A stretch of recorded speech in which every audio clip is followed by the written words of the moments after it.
જય શ્રી કૃષ્ણ. એક નવી શોર્ટકટ સાથે એક વ્યક્તિ એક ચોક્કસ અંતર 10 કિલોમીટર પ્રતિ કલાકની ઝડપથી, બીજો અંતર 15 કિલોમીટર પ્રતિ કલાકની ઝડપથી અને ત્રીજો અંતર 30 કિલોમીટર પ્રતિ કલાકની ઝડપે કાપે છે.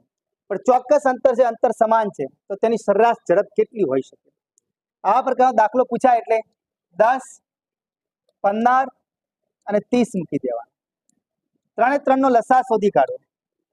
તો 10 એ 30માં સમાયેલા છે, 15 એ 30માં સમાયેલા છે, તો આ બધાનો લસા આવશે 30.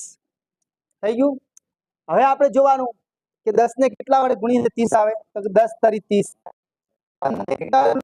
15 દુ 30 થાય અને 30 એકા 30 થાય. આ બધાનો સરવાળો કરી દો. 3 + 2 + 1 બરાબર કેટલા? 6. આપણે લસા 30 આવ્યો તો ને કુલ 3 અંતર છે, તો 30 ને 3 વડે ગુણી દેવા. કેટલા થયા? 90. 90 ને 6 વડે ભાગી દો તો આપણો સાચો જવાબ આવી જાય 15 કિલોમીટર પ્રતિ કલાક.